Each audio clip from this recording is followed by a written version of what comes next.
Hi, everyone. This presentation is going to be about pre-production and why it's important, also known as how not to waste time in development hell. So, who am I? For those of you that don't know me, I'm Joseph. I joined VGDC back in fall of 2018, and in that time I was a member, and then an officer, and then the president. Nope, that was not too early.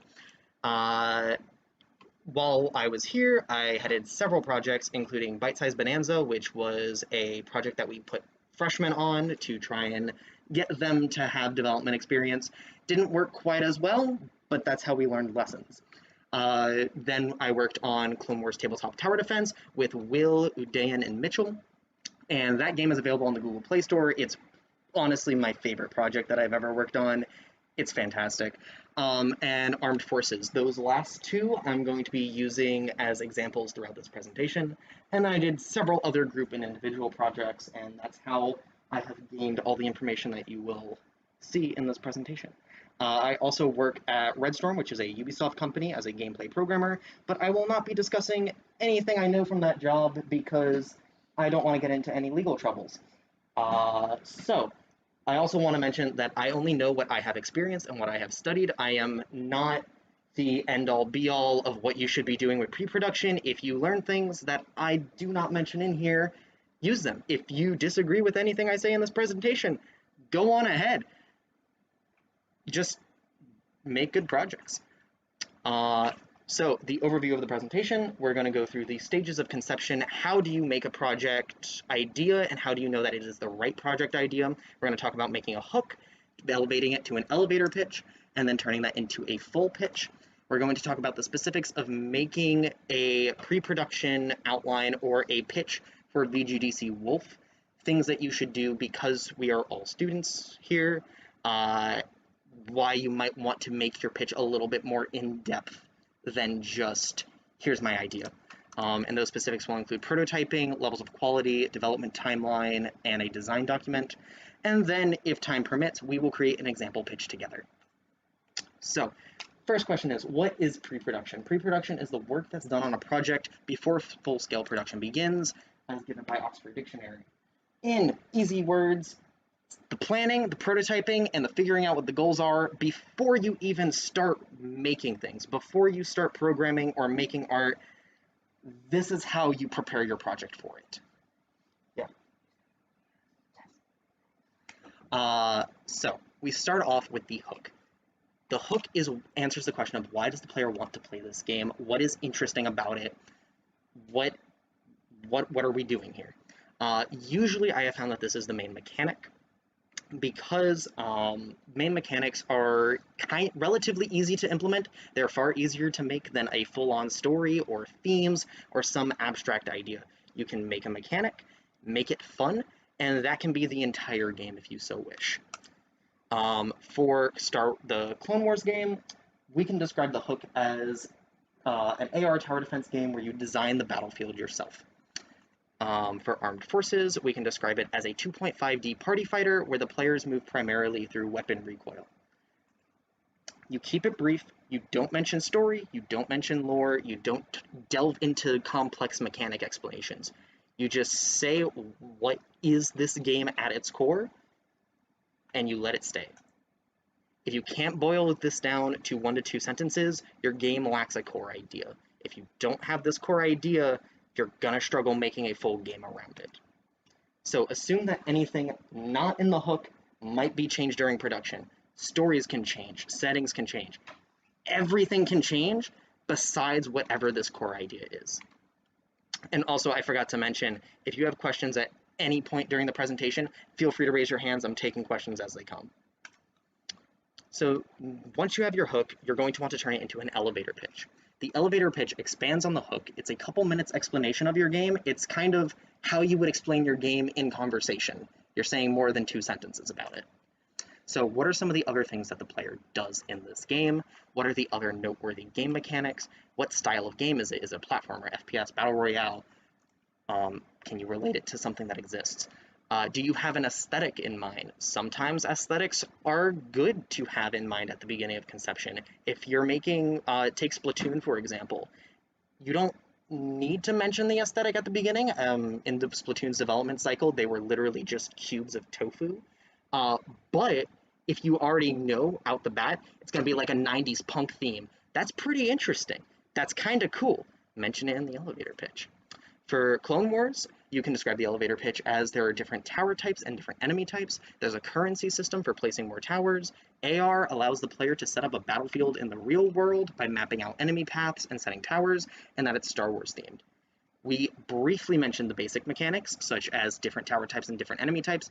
You know those things exist in other games. You don't need to delve into why they exist in this game. But the unique mechanics, like AR letting you make a battlefield, that's cool and that's unique. You get a little bit more descriptive with that. You make it sound interesting. Armed Forces. You can give the elevator pitch for that, as there are different gun types that result in different movements, such as quick bursts from a sniper or steady hovering from a flamethrower. Loadouts can be created and you can mix and match weapon types mid-game. For this one, you kind of focus on expanding the hook to make it unique. You're not delving into how you unlock more weapons. You're not delving into anything besides there's this really cool movement mechanic and this is why it's fun.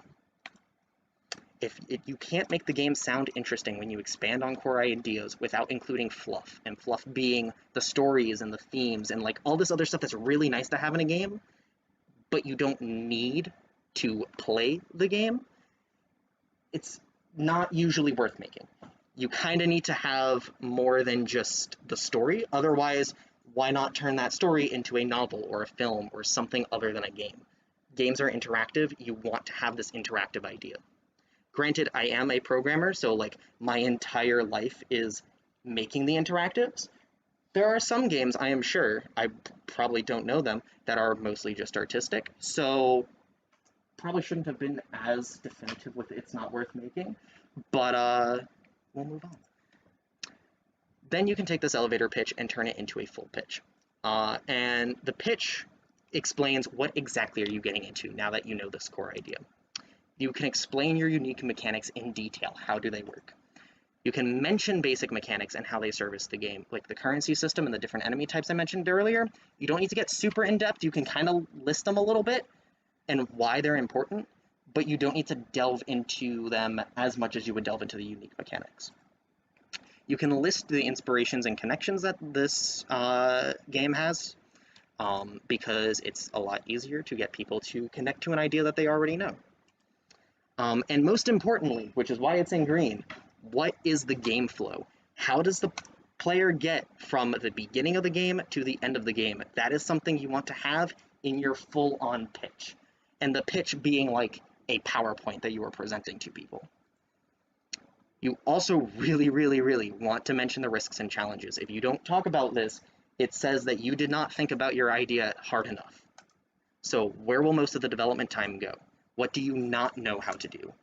What has the greatest chances to be cut, and what's the minimum viable product? Because honestly, if you're pitching something, chances are not everything is going to be in the final product. So you need to know beforehand, okay, we can survive without this existing.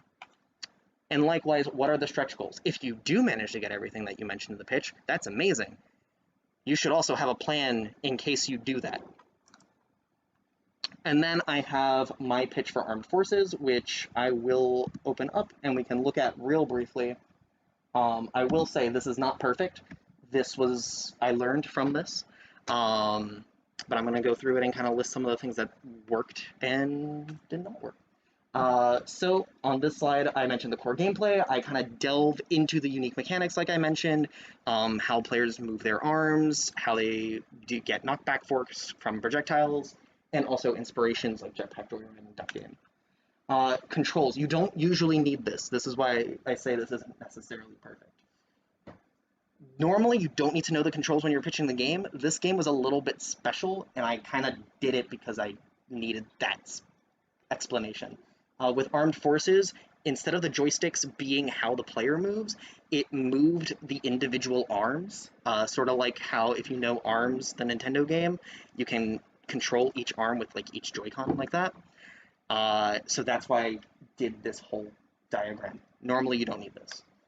I talk about the arm types. I don't get super in-depth about it, but I do explain why they're different and how they service the full game. I talked a little bit about match gameplay, which ended up getting scrapped, which was a good idea because this made it way over budget. We talked about a little bit about the user interface, which isn't necessarily important. I will say this presentation was for a class, so there's some things in here that weren't necessary. We talk about stretch goal, customization, and we talk about scope. This is important. You want to talk about scope, you want to talk about what can be done, and if everything goes wrong, what is the least amount of work you have to do in order to make this a full functioning game. Granted, because this was a project, there's some extra stuff in here that like doesn't need to be done, but for the purposes of the class I was in, had to. All right, we're gonna move on with this. Yeah, so what happens if you're making the pitch, or you're making the elevator pitch, or you're even just doing the hook, and you realize, I can't do this, I can't flesh out this idea well enough? That's okay! Because the only thing worse than realizing that you can't make your game is realizing that exact same thing after a team of people have put time and effort into it. I say that from experience. Harlow's Wallpaper people, you know what's up. That game was in development hell for about 2 years, and we don't really have a final product for it. And that sucks. Don't be like that. If you realize this game cannot be made, end it. Don't be afraid to kill your darlings at any stage of conception, or as I have also heard it called, be prepared to shoot your babies in the crib. So, you want to make a pitch for VGDC Wolf. What extra stuff should you include in that? Because you're all students, you want your pitch to cover as much of the pre-production cycle as possible. You have time constraints, you have academic responsibilities, this is not your full-time job. You want to get as much of this done. It's not a small task because pre-production requires a lot of forethought. I think you guys are pitching on December 3rd-ish, so it's not a huge amount of time. If you're really interested in it, get working on it now so that way you can have everything ready and presentable. The more planning you do, the faster the team can start developing. If you're not pre-producing with your team of people, that means you get to produce with your team of people, which means your game has more time in the oven. That's a good thing. And the more planning you do, the more likely you are to attract team members. With the Armed Forces presentation, I kind of fleshed that out more than most of the other groups in that class. That meant people were interested in the project. Likewise, I assume is going to end up happening for VGDC. If you know exactly what you're doing and how long everything is going to take, people are going to join you. But, likewise, don't get so stuck in planning that you never begin production. When we did Bite Size Bonanza in 2019, there were some groups that were essentially just planning the entire semester and never made their product. Don't let that be you. End pre-production at some point and start production. These are the things that will make your pitch stronger and speed up pre-production. If you prototype, if you do levels of quality, which we'll talk about, development timeline, and design doc, all those things are going to help, and we're going to delve into each one individually. Prototyping. You want to take your hook and you want to make a proof of concept to prove your concept. You want to show a tangible thing that you are making. Don't prototype the basic mechanics. Things like walking or inventory systems or currency. You know that exists because so many other games have that. There's tutorials for it. You don't need to prototype that. You want to prototype your hook, your unique mechanic, to show that the core aspect of your game works. You want to prove that it can work, but you also want to prove that it is fun. Sometimes you might think this thing is going to be really cool, and then you make a prototype and you're like, this is really lame. If you prototype it, you don't need to make a pitch for it, and you save a ton of time because you know the idea just wasn't going to work out because it wasn't actually fun. With Armed Forces, this is the prototype I made for that. It shows the arms moving individually, like I mentioned before, you move those with like the joysticks on a controller. And it also shows how, you can see the red lines, kind of, the forces that come by shooting it. So like, It was proving that, one, I could make the player move through weapon recoil, and two, that I can actually do it with a game controller and make it feel good. Because the control scheme is honestly super weird, and the fact that I was able to prototype it and say, no, this actually does feel fun, lifted a huge weight off of my shoulders and made me feel way more confident in the game. Likewise with Clone Wars, this was the prototype of making all of the stuff that we can place in AR space. Will, you probably remember this. Just getting things to fall on a plane in the real world. Oh my god, I think both of our morales boosted. Like, we were like, oh my god, we can actually do this. That's so cool. Why is this so fidgety? Okay, moving on from prototypes. Once you have that, go on to your levels of quality. You want to iterate on this. You don't want to say, I'm going to make this and make it perfect right out the bat. No. You want to make it work, but leave room to expand upon it and make it better. So start small and expand. And if we start defining iterations by how polished they are, we can be a little bit more scientific with it. You're going to want to make levels of quality for each main feature of your game. We'll get into that when we start looking at the levels. So the first level of quality is conception.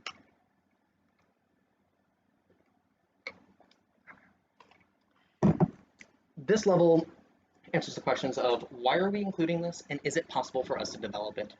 This is where your prototype would go in, a super rough prototype. It doesn't need to be insanely fleshed out, just enough, like we mentioned, to prove that you can make it. It's okay if nothing is playable at this stage. It's okay if you haven't considered edge cases at this stage, but it's not okay if you don't have a thought out design. If you're just like, yeah, the player will move by moving their arms back and that's about it. No, you want to have the players will move their arms back with the joysticks. You want it to have a little bit more thought than just a one-sentence explanation of it. And if you don't consider any of the risks. If you don't consider the risks, you don't know what you're getting into, get all of this done at the beginning. This is essentially the hook, elevator pitch process. Once you've gone through that, you've pretty much done the conception stage. Alpha. Alpha answers, is this fun to play, and does it function within the full project? This is when you have a version of the mechanic that works, it's playable. It's not necessarily final. The art's not final. There are general bugs about it, but you can stick it in your project with all of the other features that you've gotten to alpha stage, and the game runs. And it's important that the game runs completely. If you have an incomplete game loop, your game is not complete. Your game cannot even reach the alpha stage. So if player can get from start to finish and experience all the mechanics within it, you have succeeded in making an alpha stage game, which is really, really good. That's not a bad thing. I know it's orange. Alpha stage is really good. And also, while you don't need the game to explain every mechanic, you should at least have like an external set of instructions or something to explain how everything works. If there is literally no explanation for how something works in the game, that is not quite at alpha stage yet. Then beta. Beta answers the questions of will this interrupt the player's experience and does it match the quality of the rest of the project? This is taking your alpha mechanic and it's getting rid of all those general bugs. Doesn't have to get rid of every bug. It just gets rid of the ones that will pop up all the time. It's okay if a bug pops up every once in a while. It's okay if there's edge cases that you haven't quite figured out. What matters is that the player plays through the game and they're not interrupted by the game saying, oh yeah, but now it's gonna crash, or now your player is gonna get soft locked there. You want to kind of make it cohesive. This is also the stage at which you would want at least a first pass of like artist art. Now, this is assuming that you have artists on your team. If you are a team of programmers, programmer art is okay. But if you have artists on your team, beta stage is kind of where you'll want to throw in at least the placeholder artist art. Yeah. And then master. This is the full realization of the feature. This is answering, is it polished? This is what you want in a AAA game. Sometimes AAA games get beta. You know, they do what they can. Master is what you want. And when I say you, I don't mean you guys, actually. We're gonna move on. What you guys are gonna want, and which I think is really important to mention, is at least alpha. Which, like, yeah, it looks, wow, that's so close to the conception stage, Joseph. Why should I only strive for alpha? Because alpha is really freaking hard to reach. In AAA games, alpha sometimes takes 2 to 3 years to get, and then they spend the next 2 to 3 years in beta. So if you can get your game to alpha, that means you have a full game. It means you have a game loop from start to end. That's huge. That's like most of the VGDC projects, and if I'm being quite honest, some of the VGDC projects are really heckin' good. So aim for alpha. Don't try and be like, I'm gonna make a super polished AAA, it's gonna be amazing. You're a student. You're probably not gonna get around to doing that. If you do, it's gonna take the entire time you're here, and I would not recommend that, but that's a different discussion for another time. However, if you manage to get alpha, and you have more time, aim for beta, because beta's even awesomer, and that's gonna look really, really good on a portfolio. So then we're gonna talk about the development timeline. So the development timeline is where you're going to plot out all your features and when they should be done by. Just do that. This is also going to include defining the levels of quality and the due dates for each feature. So all of those levels that I gave, what I'm going to recommend you do is say, with the Clone Wars one, the AR. Okay, conception is designing the how the player is going to place towers. They're going to tap on the screen and the tower is going to pop up. Alpha is going to be making it so when you tap on the screen, the tower pops up, and there's no huge bugs like, oh, the tower appears all the way over there or all the way over there. Beta is going to be, okay, the tower looks like a clone trooper turret, and it's going to attack the enemies completely how they should, except maybe if an enemy is like dying within range of the turret, it gets shot a second time. That's an edge case, and that's kind of okay. Master is saying it's going to be the final pass of art of the clone trooper turret. It's not going to have too many edge case bugs, like there, or actually no, it's not going to have edge case bugs. When there's a clone robot that dies in range, it will not shoot again. But if there's like a really, really uncommon bug, like 1 in every 100 times you notice this bug pops up, that's okay, Master's fine. With Clone Wars, we got to, I think, beta, I would say, with most features. You're going to want to do this for every single feature. Do it for the towers, do it for the currency system, do it for the endless mode. You want to define it for every part of the game. And the development timeline is when you take those definitions for each part of the game, and you put it all in a due dates. You say, this thing's going to be done then, this thing's going to be done then, and you're going to want to probably separate it in sprints and milestones. Sprints are the short-term deadlines. You say, okay, I want to get this part of the feature or this bug fixed in this 2-week time span. Then you say, these 3 2-week time spans, so 6 weeks, are going to be milestone 1. And that will maybe get everything. It'll get these features to level 1, it'll get these features to level 0. I didn't include numbers earlier. Level 0 being conception stage, level 1 being alpha stage.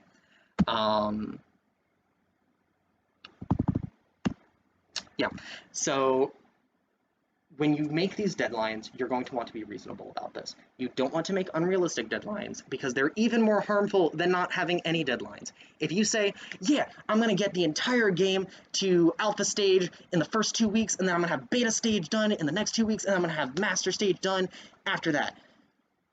That's not going to happen, most likely. And then when you fail to meet those deadlines, you then need to restructure everything that comes after it. So you're wasting even more time in pre-production while you're producing. So be reasonable with your deadlines, give them time to breathe, give yourself time to breathe, because you don't want to kill yourself over a game project. I don't recommend it as someone who nearly did so.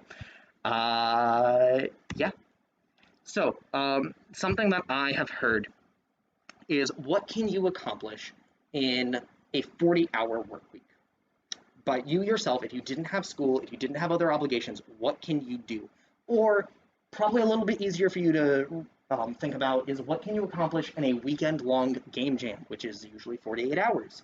And then if you sleep, 40 hours, hopefully. Hopefully. That is what you can do in a semester while you're at school. You can probably expect to get about 40 hours of development in between all of your classes and all of your studying for your tests and, you know, living your life because you're college students. So think about what you can do in 40 hours. That's what you're going to do in a couple months. And also, just to tag that on, each milestone, how I mentioned, like the sprints lead up to the milestones, you want a milestone to have a deliverable. You want it to say, okay, I would recommend make sure the game builds at the milestones, but I understand the struggles of getting the game to build. So if it doesn't quite build, that's fine, but make it so you can at least play up to a certain point in the editor and you can quantify that. You can say, we will be able to do this, this, and this by the end of the milestone. And then it works by then. And if you don't reach those deliverables, you're going to want to consider restructuring your timeline. And then you keep track of all the work that's being done with your favorite project management software, such as Jira or Trello. Over here is a picture of how we planned out the Armed Forces game. You can see, like, we did each feature, or like an aspect of each feature, and like who was going to work on it. I did not know about levels of quality at that time. I wish I did, because then I would have been like, we're going to get this done to this point, but you know, it kind of worked out anyways. You can see the milestones over there have examples of deliverables, like milestone 1 will feature this, this, and this. Over here, this is the first playable milestone. You can see, starting on February 22nd, so a month after development, and keep in mind this was for a class, so this was like actually something I had to work on. This was not a side project. We were able to have something that can actually be played. That's the kind of stuff that you want to do. You want to have these set goals. And then over here we have the Armed Forces Trello, which I don't think I really need to delve into. You will be getting these slides. VGDC is going to send them to you guys. The link is right here. You can always click on the link and look at the Trello if you're ever interested. Trello, if you're not familiar with it, is a organization software, essentially. You can keep lists of things, and so the way we did Armed Forces is we had, this week we wanted these things done, and then we were able to like make checklists for each one. And then we just did week by week. You can see first playable demo over there as an exit, a thing that marks it. All right. Or have there been any questions at any, like, anyone have questions at this point? Cool, I'll keep talking. Design document. The design doc is the written document that explains the game's vision. It has the detailed designs for mechanics, it has the story, the themes, the aesthetics, it has the level concepts, it has everything that's in your pitch, and more. This is the game's Bible. This is what you keep updating as you design this game. This is also going to be where you write down the levels of quality explanations, what each feature should be. I think I read it. Yeah, which features should be at what levels and when they should be at those levels. Put all of that in the design doc so it's all written down somewhere and not just in your head. And like I just mentioned, it's a living document. Your design is going to change during production. You can choose if you want to update it as you're producing. I think with Armed Forces, we kind of stopped that because we kind of just updated the Trello. So it's up to you. But yeah, this is the document that explains the game and everything that's in it. So, what happens if it falls apart at any of those steps? This looks familiar. That's okay! Because once again, and I cannot stress this enough, the only thing worse than realizing that you can't make your game is realizing that once people have put their time and effort into it. I am going to stress this so much because it feels horrible to waste people's time, and it feels horrible to have your time wasted. So don't be afraid to kill your darlings at any stage of conception, and be prepared to shoot your babies in the crib. Thank you for listening. Are there any questions? Yes. That was advanced game projects. If you're in the game development concentration, that's kind of like a secondary senior project that you do. Yeah, you pitch the game and then make the game over the course of the semester with a group of people, and that class is usually sponsored by Red Store. Yes. For the levels of quality, is there like any specific programming milestone that you? Is it up to like? I guess it's kind of nebulous. Is it up to the person that's designing it to decide, or is there usually like a generic like expectation for what each one means? And, like would alpha be I need to have all the actual programming functionality there and whatever feature I want, and then beta and master are just adding on like extra tweaks and polish and visual effects and stuff. It's a little bit up to whoever's designing it. So let me get the words right. You don't need all of the programming, of course, because all of the programming will include like bug fixes and other things. What you want for alpha, at minimum, is the mechanic is playable, and it does roughly what it's supposed to do. Gotcha. And heck, like, because you worked on the tower defense game with us, you could break each tower up into its own conception alpha, beta, master, yeah. And then say this one specific tower needs to at least be able to shoot an enemy every 10 seconds, and then break it down as much as possible. Yeah, I hope that answered the question. Yeah. And then yes, visual effects and art and stuff, that's all beta and master. Gotcha. Because a game can function without any assets. Like I mentioned earlier, Splatoon was literally just cubes of tofu, and I mean like the basic Blender cube.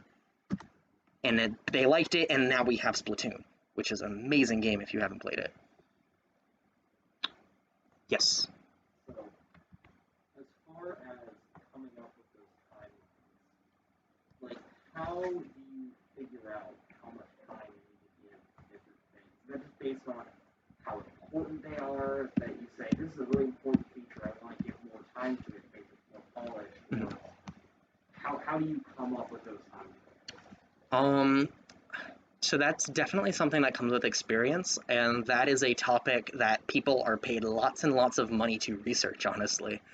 I would recommend, and if any of you who have done like project development, feel free to speak up.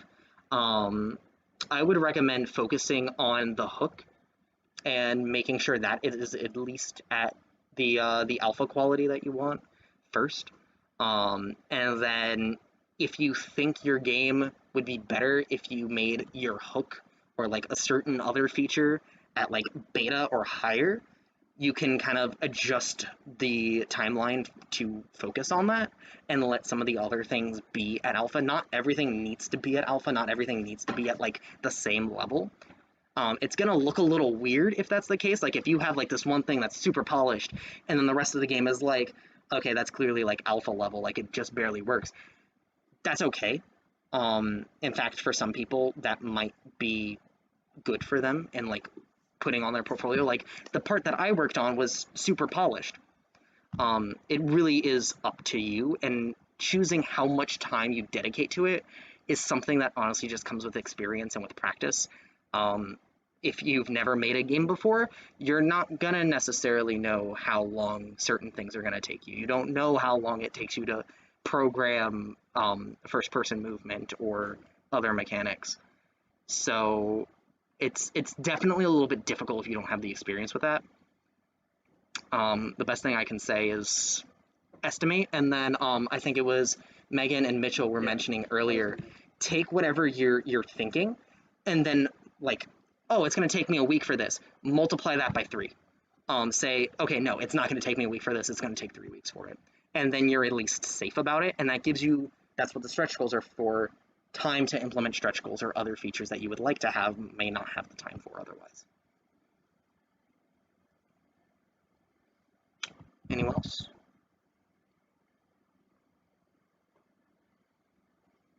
Cool. All right, in that case, let's create an example pitch together. So,